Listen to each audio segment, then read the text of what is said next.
Hi guys, welcome to the Far Side of Normal podcast. My name is Stacy Farr, the creator and your host. This topic is one that I think has been a long time coming, and I didn't realize it until recently. I was at the dentist today, and I always said I would keep this podcast 100%. I received a text, and I had read it while I was standing at the counter, and it took my breath away. And it caused me to gasp so loud, and I started crying. And the poor receptionist was like, "What's wrong?" And it took me a minute to be able to answer her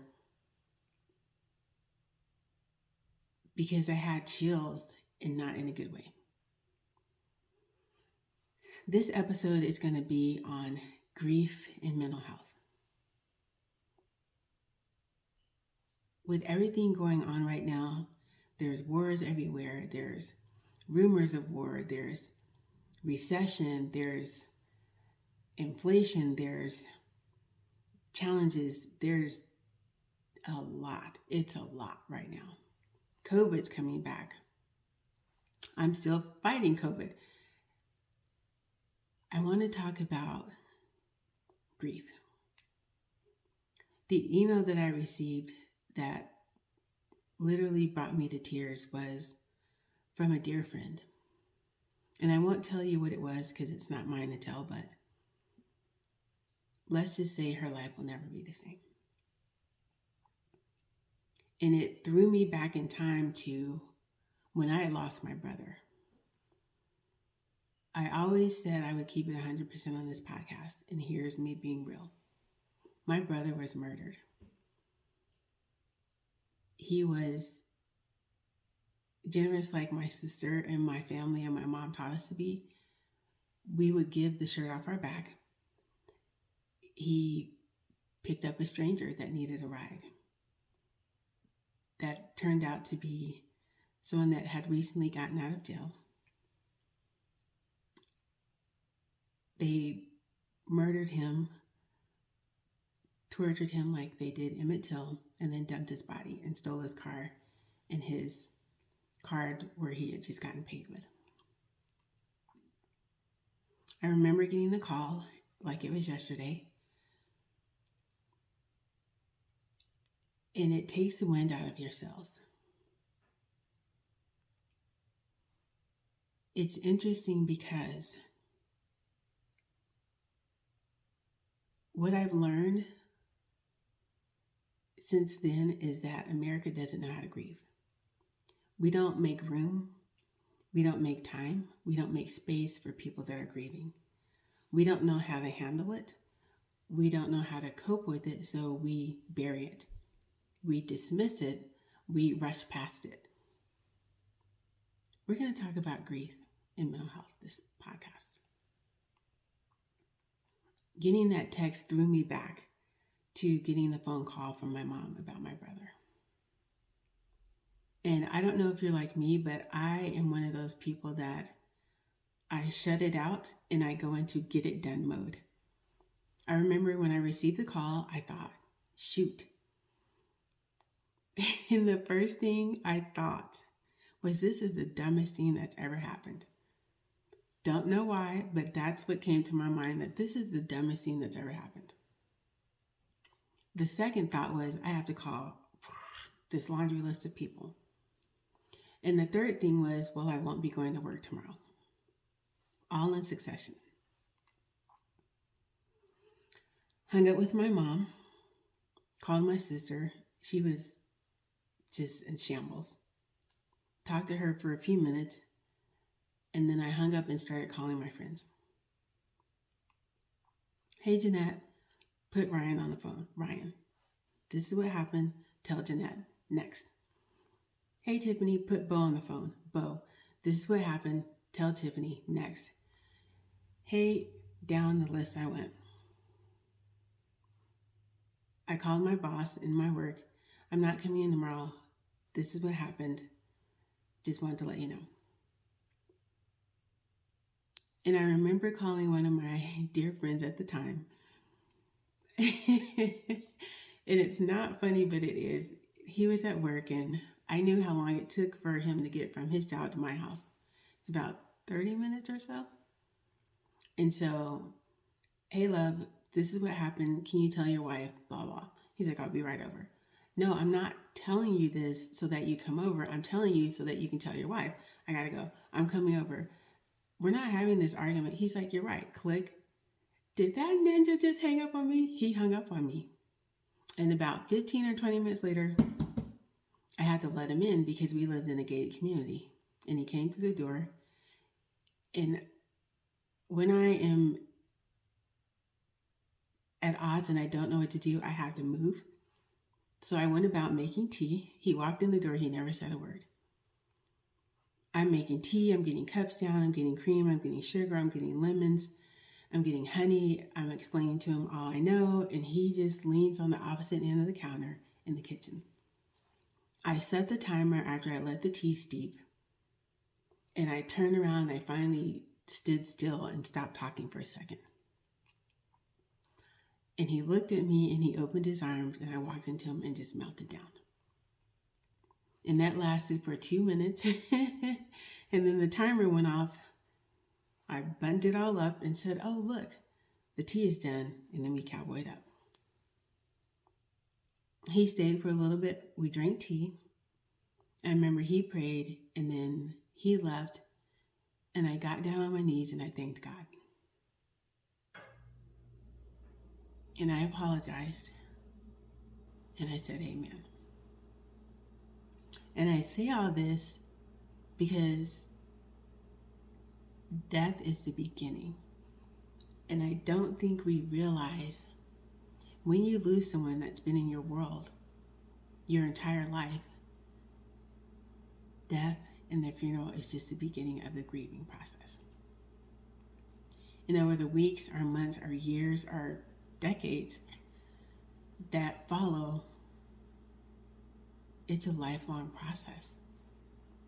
We get 3 days or 5 if we're lucky, if it's a close family member, like a sibling or a parent, to grieve.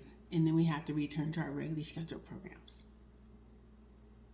There's cultures where 2 years,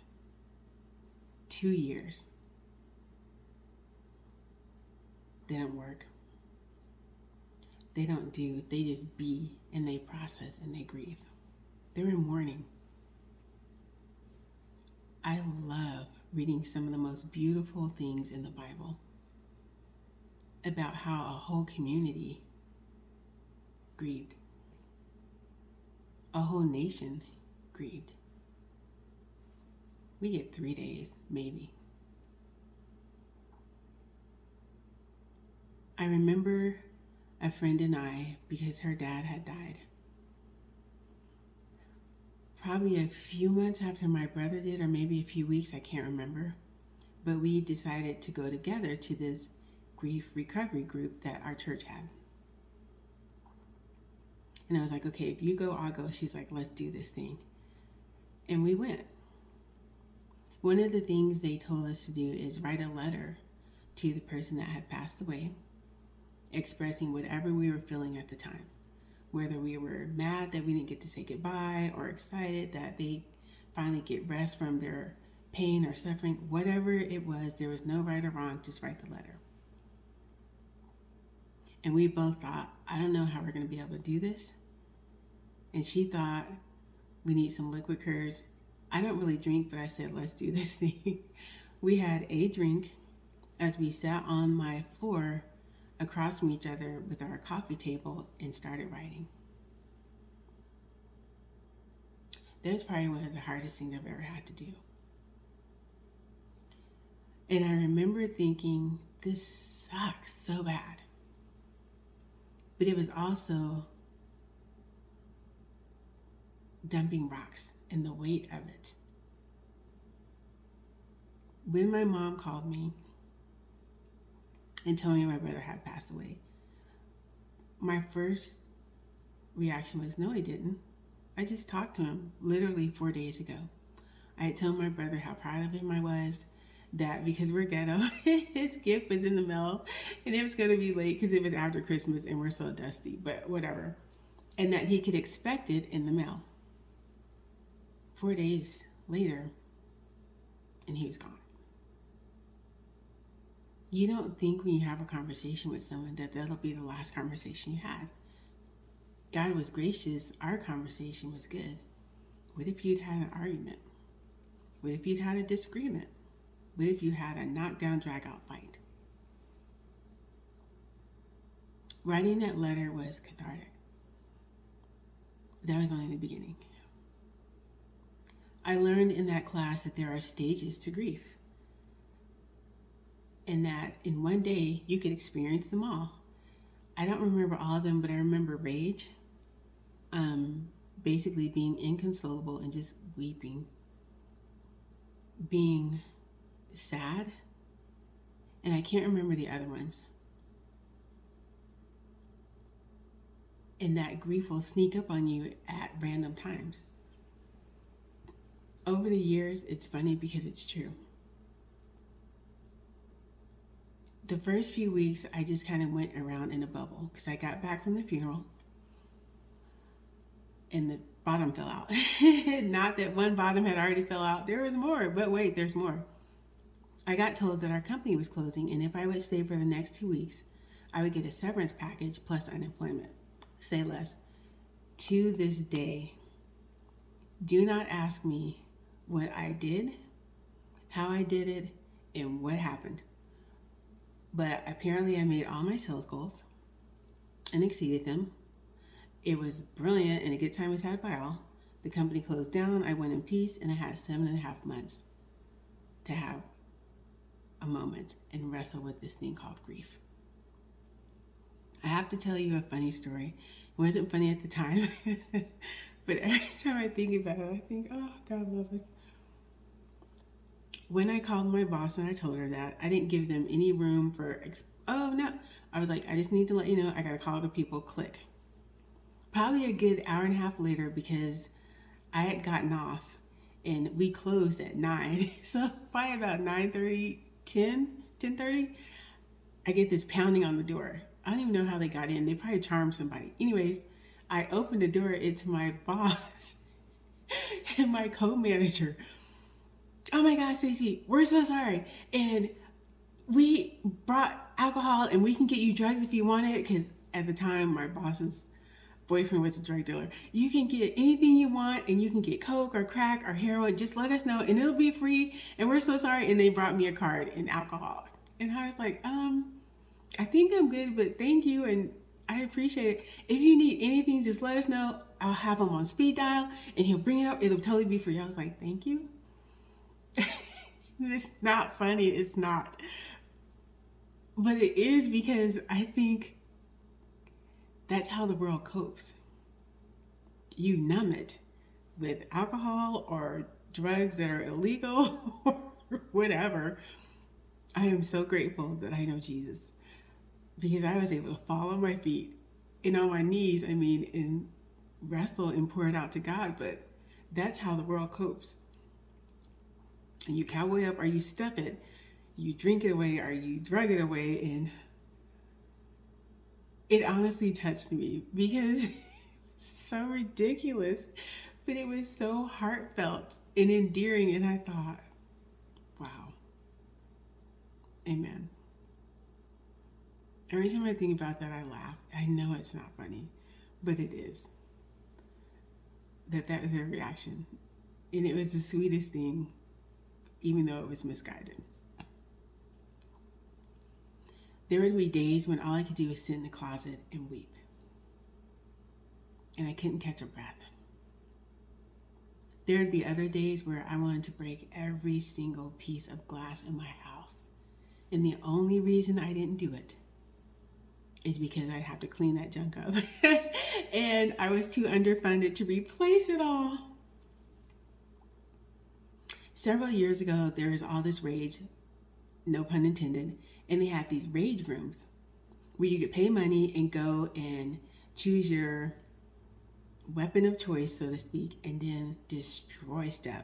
You could break TVs, our safes, our vases, our glasses, our smashed china. They are everything, let me tell you. Me and my friend decided to go to one. It was about an hour away. It was worth every penny. Listen to me.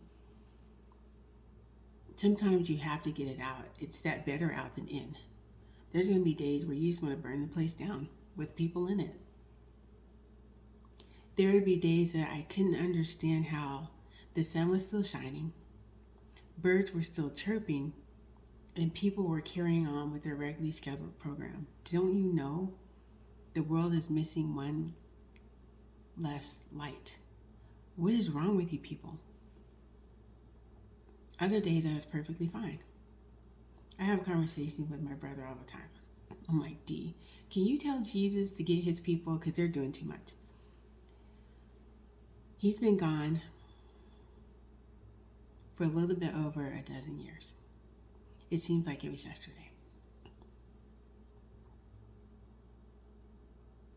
In a way, God was gracious because he didn't have to live through COVID. He didn't have to live through all this madness. And I know that sounds bad and it sounds trite and it sounds flippant. It's not. I've been able to wrestle with that and see it for what it is. And over the years, when I studied the Bible, it took me a year or so to become a Christian.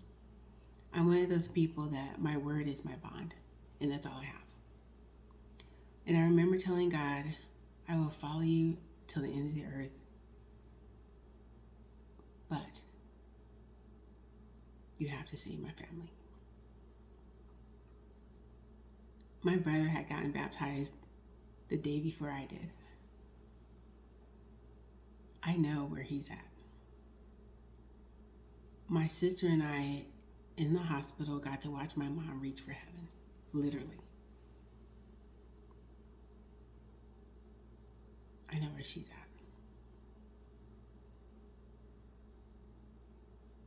I don't wish it upon anyone, but I always tell God I will endure whatever you make me go through, as long as it's not wasted. These last couple of years, we've gotten to help so many people plan their parents' funeral. My cousin, my first cousin, my mom's sister. We've gotten to be there for my aunt when her love of her life died, and we got to plan that funeral and help her and go there and be with her. We've gotten to help others who passed away from COVID. We got to be there for people because we understand what it's like. It's not for the faint of heart. Don't try this at home. But honestly, I'm grateful that people see us and they know that we understand and they feel safe enough with us to fall apart. There was a friend of my sister's, her cousin had to come settle her father's estate. They had a piece of land and she needed me to drive her to this small town in the middle of nowhere and then drive her back. She was so hard and so aggressive and so abrasive at first and so just arrogant. And I just drove and listened. And she asked me a question and I told her our mom had recently died. And she started crying. And all the bravado and all the arrogance and all the harshness came out. She was grieving. Her dad had been buried for 2 weeks, less than that. And her family had told her to get over it. He's gone. Go get your money from this property and move on. That hurt my heart for her. This is her family. I told her, don't ever let anyone put a time frame on your grief. It's your grief. You take as long as you need, as often as you need, and tell them basically to suck it. I didn't know her from Adam or Eve, but to this day, she thinks I hung the moon. because I gave her permission to be where she was at. Your mental health will take a hit. And I don't think we talk about that. When you lose someone suddenly, whether it's by an accident, violence, or some other act of God, you are going to struggle. And that's okay. Depression, anger, fits of rage, inconsolable,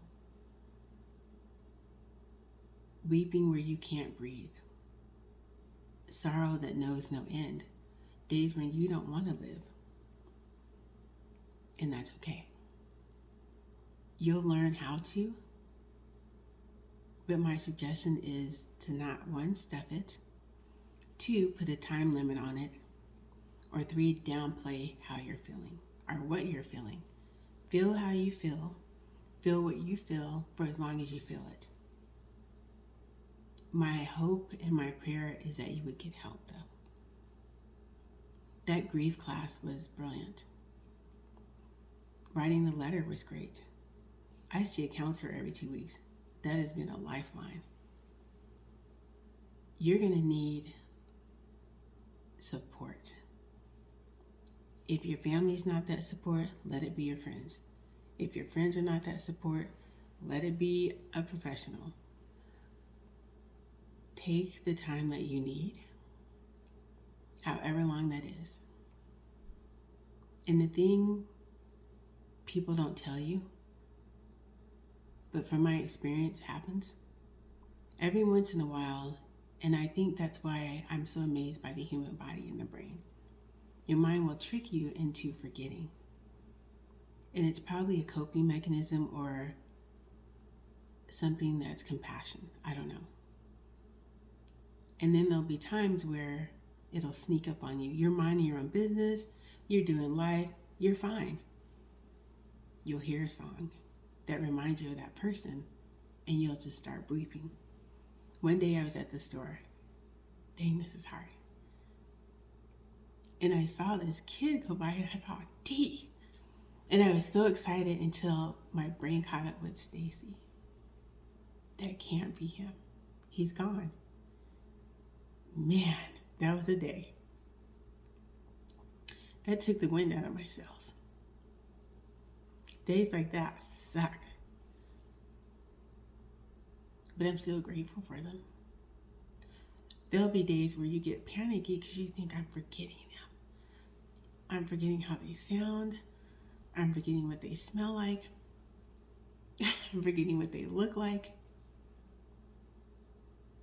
You may, but there's always your memories.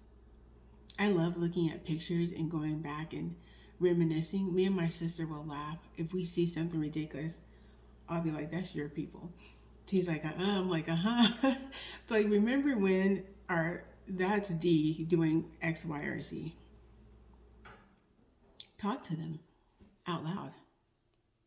I'm always like, D, can you get your people and tell Jesus to hurry up? Because I just want to go home. Or Mom, can you get your people? Because they're doing too much. Don't think it's strange or weird. Cope how you cope. Just please make it healthy. I don't recommend illegal drugs from your boss or her drug dealer boyfriend. I don't recommend drinking yourself into a stupor. Go to a rage room if you have to. Go on a drive. Walk to a cemetery to just breathe. Some days I go and I find chapels. When I used to work in hospitals, it's the quietest place in the whole hospital. Believe it or not, when you walk into a chapel, everything is muted. You can't hear. It's almost similar to white noise. And there'd be days I'd be on the floor and I would just go sit in a chapel and just let God hold me close and say nice things. There'd be days where I would just go for a drive because I needed a minute. If I've learned nothing else in these last several years, is that life is short and it has been hard. for a lot of people. I've also realized people are going through more than you think, and everyone's doing the best they can. Be gracious. Be compassionate. Be patient. What I've learned is usually when people are curt, or they're harsh, or they're abrasive, they're hurting. Hurt people hurt people. I'm sensitive, and it used to hurt my feelings, and it would make me want to react in kind. But now I just smile at them. Or I'll say, God love you. Or I'll pray for you. Or can I pray for you? Or can I pray with you? Strangers have broken down, crying and talking to me and my sister. And we prayed for them on the spot, in the store, in a parking lot, in a restaurant. Be that soft place to land for people. If you are experiencing grief now, here's something that I can tell you with 100% certainty. It will get better. I don't know how long it's going to take because I don't know your situation, but I can almost promise you that it'll get better. Be there for someone like you want someone to be there for you if you have to go through anything.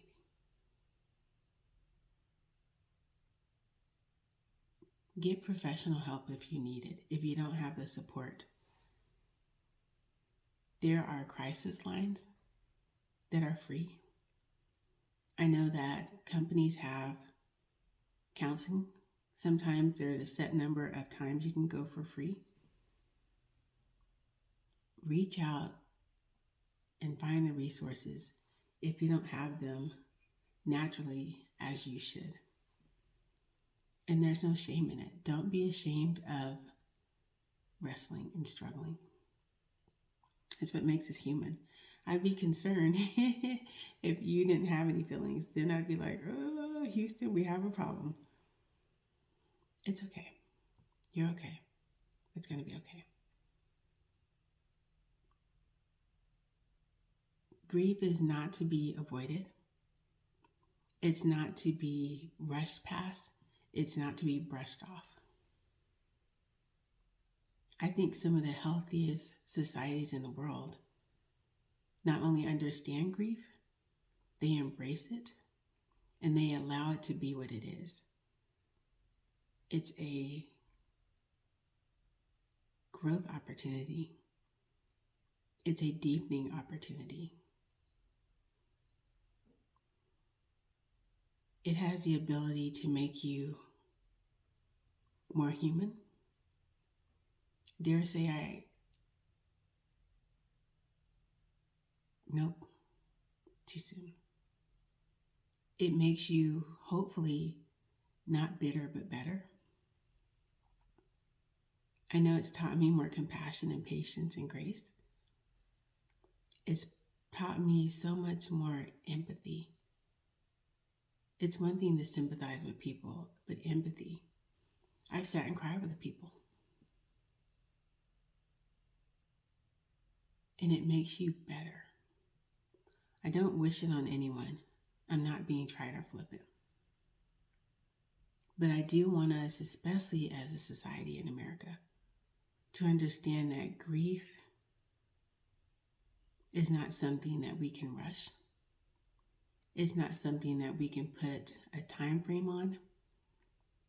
It's not something that we can diminish or downplay. I think it's God's way of reminding us that 1, we're human. 2, we have an expiration date. And 3, to make the most of the time that we have with the people that we have it with. Life is short. Make it count. Thank you so much for staying with me on this podcast, The Far Side of Normal, discussing grief. May you never have to go through it, But if you do, may you get through it. Until next time.